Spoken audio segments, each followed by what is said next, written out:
Hello, welcome back to my channel. My name is Ashley, and on this channel I discuss disturbing stories, true crime, and sometimes murder mysteries.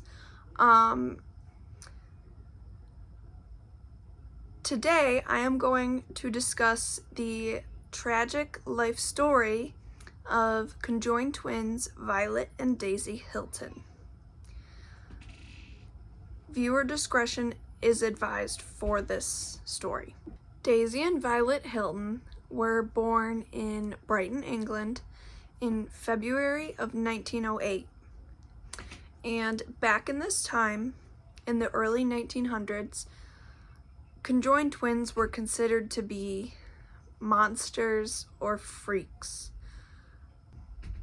Their mother's name was Kate Skinner, and she believed that her daughters, these conjoined twins, were monsters, and she thought that this was her punishment for having a baby out of marriage.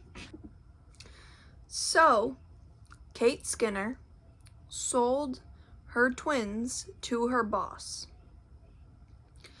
Her boss's name was Mary Hilton, and she sold these babies to Mary Hilton for $300. Unfortunately, Mary didn't buy these twins out of love. She bought them because she saw that she could make money because these girls were considered freaks.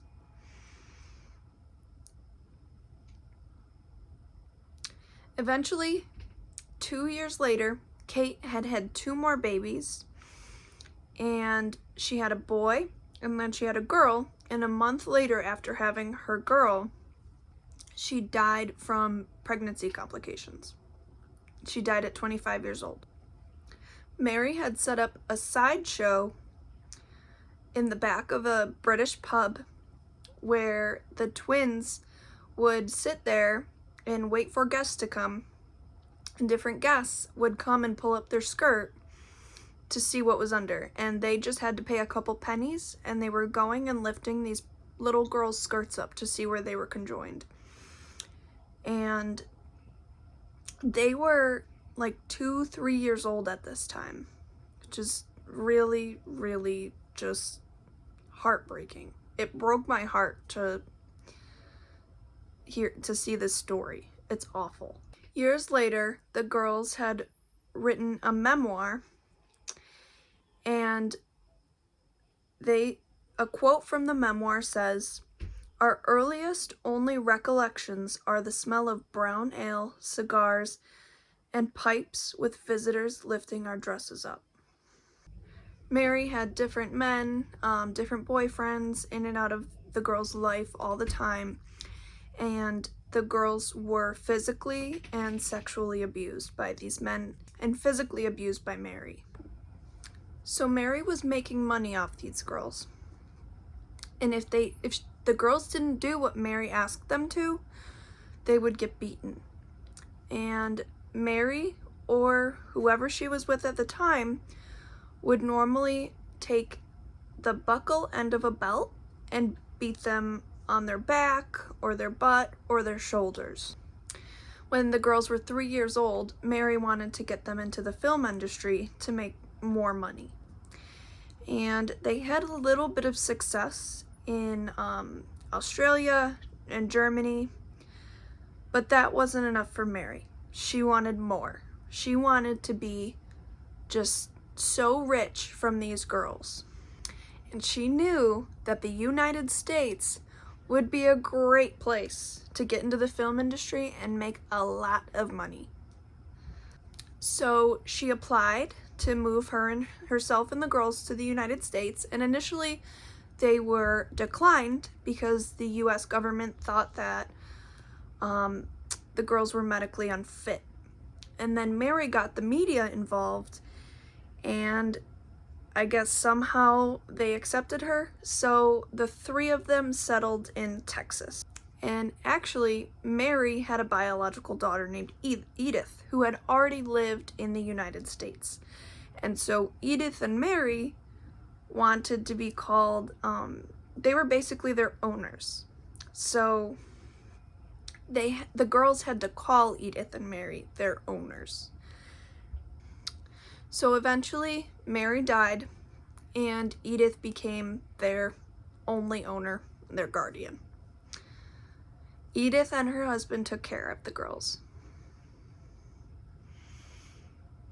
Edith and her husband were so scared that somebody would take over their money-making scheme that they kept such a close eye on Daisy and Violet. They made them sleep in the same room. They never really let them out of their sight, ever. They were forced to practice their routines every single day for hours. They barely got any time off to not practice. And if they wanted to take a break when it wasn't time to take a break, or they didn't want to practice for that day, Edith's husband would threaten to put them into an institution. In the 1920s, audiences loved the girls. They were very famous at that time.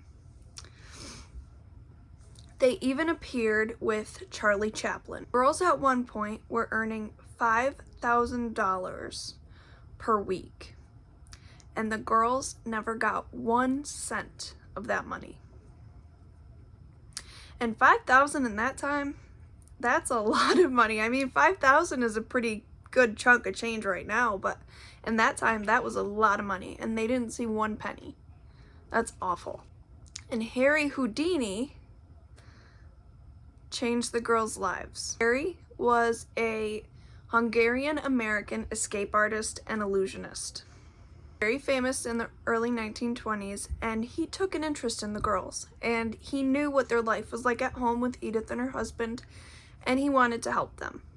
So Harry Houdini got the girls in contact with a lawyer, and they ended up being emancipated. And so if you don't know what it means to be emancipated, it's basically when you're under 18, you can you have to be emancipated in the court, and basically a judge can make it so that you can get your own place and pay rent and get a job and do all this stuff that you normally wouldn't be able to do as a minor on your own, because maybe your parents are unfit, or you get pregnant and your parents don't want you there anymore. It's pretty rare to be emancipated, but it does happen. And they also received $80,000 in today's money from this court case for the abuse and torment that they had went through. After they had gotten emancipated, pretty soon after, they both had gotten married. The marriages didn't last. Daisy married a man named Harold Estep, which that marriage lasted 10 days, and Violet married a man named James Moore, and it turns out that James Moore was actually gay. I guess both of the men were gay, but and that's why the marriages didn't last. But I guess with James Moore, he was doing this as a publicity stunt for some reason. I'm not really sure. This is all kind of alleged, like nobody really knows for sure, but that's what I could find. So later they would star in a movie called Freaks, which I guess now is an American cult classic. I've never seen it or heard of it, but I guess it's a very popular movie. And their last public appearance was in 1961 at a North Carolina drive-in. Their tour manager had actually abandoned them, and after that, they had no means of transportation. And so they ended up getting a job at a supermarket in North Carolina. They actually worked at the supermarket for the rest of their lives. In January 1969, one day they just didn't come into work, and their manager had called the authorities, and a couple days later the authorities had went to their house, and they walked in and saw them both deceased on the floor. They were sick with what was called the Hong Kong flu, and it had killed them. They're both buried in Charlotte, North Carolina. They died at the age of 60, and they are buried at the Forest Lawn West Cemetery today. Today, conjoined twins live pretty normal lives. They're not considered monsters or freaks, and they're not treated the way that they were back then. Unfortunately, this didn't happen for Violet and Daisy, which is really sad because the way that they were treated was absolutely terrible, and they didn't deserve that at all. And it breaks my heart that they got that kind of treatment. Another thing I wanted to say, which I should have said at the beginning, but they know now today that Violet and Daisy didn't share circulation or any vital organs. So they could have been separated and lived completely normal lives apart from each other. Like, there's some conjoined twins that a lot of people know of because they're famous on like TV shows and stuff, and those ones that are conjoined, they share vital organs, so they can't be separated.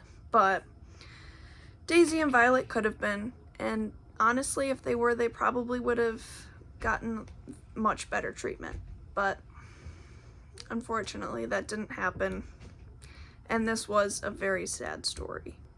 Thank you guys so much for watching this video. I really hope you guys enjoyed. Please like, share, and subscribe. I really want to start making more videos, maybe once a week. I want to get myself out there, and I want to get my stories out there. So please, if you guys like it or don't like it, give me feedback. Tell me what you think. I want to know so I can make my channel better. And thank you for watching.